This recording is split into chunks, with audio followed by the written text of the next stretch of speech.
If it's breaking news, it's Nile TV.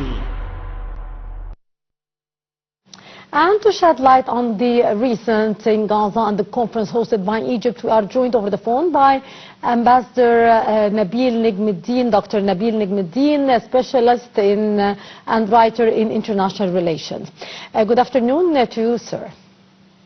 Good afternoon, Majesty, and thanks for having me. Thank you for being our guest, sir. Sir, what is the significance of the Gaza Humanitarian Conference held in Cairo under the auspices of President Abdel Fattah Sisi? It is really a magnificent event, and it is, I would like to call it a high degree of humanity. What's going on in Gaza for the last almost 15 months is totally inhuman.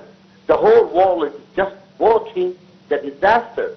It is the deterioration of humanity in the modern days.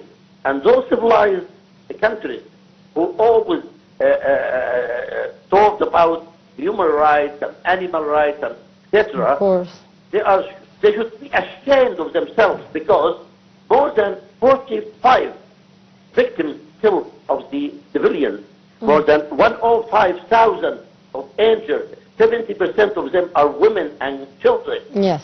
Almost 1.9 displaced Palestinians. It is totally unacceptable. What's going on in Cairo today, it is a line coming out of a very civilized country called Egypt, and it is a message to the whole world: hey, wake up and remember that you are still human. Mr. Nabil, what does this conference actually reflect as Egypt's efforts, the relentless effort exerted by Egypt in order to reach a ceasefire and to allow the access of humanitarian aid to the people in Gaza?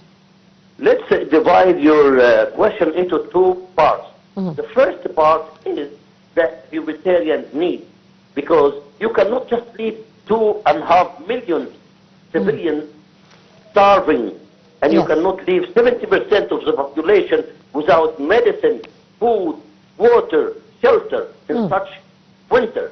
So this is the first part of the issue, is to hurry up and save the conscience of the whole world by listening to the terrorist government in Tel Aviv that you cannot keep starving those Palestinians. That's number one.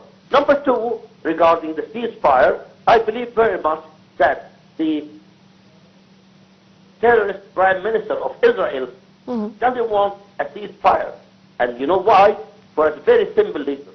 The day we reach and sign a ceasefire, it is the beginning of his judicial process. It's going to be taken to courts, Israeli courts and criminal courts, international criminal court.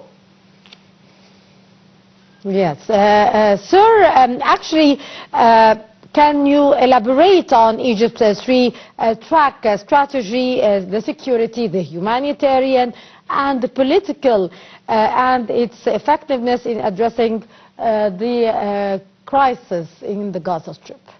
Egypt, since 1948, has never, ever forgotten the legitimate rights of the Palestinian people.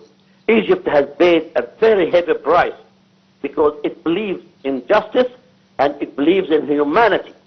And now Egypt is just telling the whole world, hey, remember, we are still humans. We are not vicious hyenas, and we have conscience.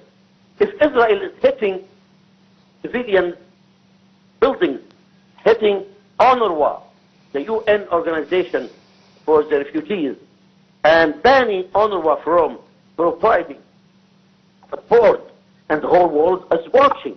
Washington should pull up its socks and come to the minimum level of humanity.